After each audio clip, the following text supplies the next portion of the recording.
सबसे पहले नाइलेट की वेबसाइट पे जाएंगे, इस तरह इंटरफेस दिखेगा। फिर यहाँ पे स्टूडेंट दिख रहा है, इस पर क्लिक करेंगे। उसके बाद ऑनलाइन फॉर्म पर रजिस्ट्रेशन पे क्लिक करेंगे। आपके सामने कुछ इस प्रकार का इंटरफेस आ जाएगा। इसको आपको कट कर देना है। इसके बाद यहाँ पे आपके सामने इस प्रकार का इंटरफेस खुलेगा। आप इस पर स्क्रॉल करके पढ़ सकते हैं। इस साइड लॉगिन के स्थान पे ये जो किनारे वाला है, इसमें आप देख रहे हैं कि अप्लाई ऑनलाइन करके एक ऑप्शन आ रहा होगा। इसी पे आपको क्लिक करना है। क्लिक करने के बाद आपके सामने सारे कोर्सेज खुल जाएंगे जो नाइलेट अपने द्वारा कराता है। इसमें लिखा है IT लिटरेसी प्रोग्राम, इसमें आपको ट्रिपल दिख रहा होगा। अब ये जो नोटिफिकेशन खुला है, इसको पूरा पढ़ लेंगे तो आपको कैसे कैसे फॉर्म भरना है, कैसे क्या करना है, सब कुछ समझ में आ जाएगा। इसको आप डाउनलोड करके एक बार बढ़िया से अपने हिसाब से पढ़ लेंगे।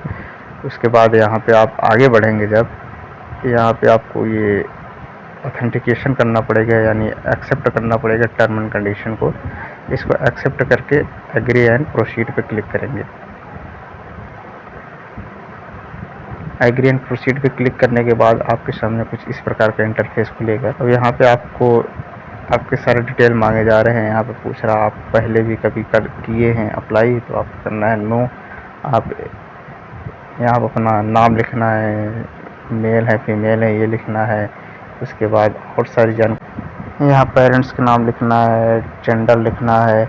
उसके बाद डेट ऑफ बर्थ आपको लिखनी है अपनी जो ओरिजिनल मार्कशीट में है 10th के। उसके बाद अपना वर्ग लिखना है, कैटेगरी, आप किस कैटेगरी से बिलोंग करते हैं। आप यहाँ पे इस प्रकार से कैलेंडर से आप अपना डेट ऑफ बर्थ चूज़ कर सकते हैं। उसके बाद आपके पास आ जाता है दिव्यांग। अगर आप दिव्यांग है तो यस करेंगे, नहीं तो नो कर देंगे। EWS है तो यस करेंगे। उसके बाद यहाँ पे कॉन्टैक्ट डिटेल लिख देनी है। फिर आपको एड्रेस अपना पूरा लिखना है पिन कोड के साथ।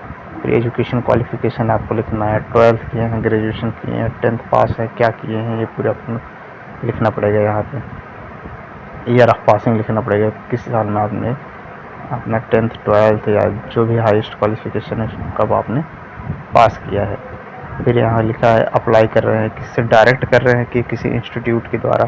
कहीं मतलब आप कोचिंग कर रहे हैं वहाँ से तो वो इंस्टीट्यूट अपने आप अप्लाई करेगा, उसका अलग प्रोसेस होता है। अगर आप डायरेक्ट करेंगे तो आपको कहीं इंस्टीट्यूट वगैरह जाने की ज़रूरत नहीं है, यहीं से आप ऑनलाइन अप्लाई करेंगे और खुद जाके सेंटर चूज़ करके अपना पेपर देंगे। उसके बाद यहाँ पूछ रहा है राज्य का चयन करना है, किस राज्य में आप पेपर देना चाहते हैं, तो आप अपना राज्य चुन लेंगे, एग्जामिनेशन सेंटर चुन लेंगे। 2 एग्जामिनेशन सेंटर चुनना पड़ता है। उसके बाद आपको यहाँ पे किस मंथ के लिए आप पेपर दे रहे हैं, मतलब हर मंथ में इसका पेपर होता है CCC का, इसलिए आप जिस मंथ का देना चाहेंगे उसके 2 महीने पहले आपको अप्लाई करना पड़ेगा, तो उसी हिसाब से खुलेगा। फिर यहाँ पर अपना सेंटर डालेंगे। आधार ID पूछा है, आधार ID आपको लोगों का बना होगा। जो आधार ID होती है जो आपको पूरे एजुकेशन डिटेल को समराइज करके रखते हैं। उसके बाद आपको सबमिट कर देना है। आपके सामने इस प्रकार का इंटरफेस खुलेगा। उसके बाद आप इसको चेक कर लेंगे, सब कुछ सही है तो प्रोसीड फॉर पेमेंट करेंगे। यहाँ पे आप ऑनलाइन पेमेंट कर सकते हैं QR के द्वारा। फिर आपको सामने कुछ इस प्रकार का इंटरफेस खुलेगा। यहाँ पे आपको ढेर सारे बैंक के ऑप्शन दिए रहेंगे। यहाँ पर नेट बैंकिंग करना चाहते हैं, डेबिट कार्ड से, क्रेडिट कार्ड से कटाना चाहते हैं या फिर QR से, तो आजकल QR से ज़्यादा आसान पड़ता है, तो इसलिए सीधे आप QR पर क्लिक करेंगे। यहाँ पे आप वर्चुअल ID भी डाल सकते हैं और अपना QR स्कैन भी कर सकते हैं। आप QR स्कैन करेंगे, अभी QR ऐप ओपन होगा, उसको स्कैन करके आपको जो अमाउंट दिखा रहा है उसको आपको पेमेंट करना पड़ेगा। और पेमेंट करने के बाद आपका पूरा प्रोसेस कंप्लीट हो जाएगा और आपका फॉर्म सबमिट हो जाएगा। तो फिर इस प्रकार से हम अपना CCC का फॉर्म भर सकते हैं और डेट आने पर अपना एग्ज़ाम देके क्वालिफाई कर सकते हैं।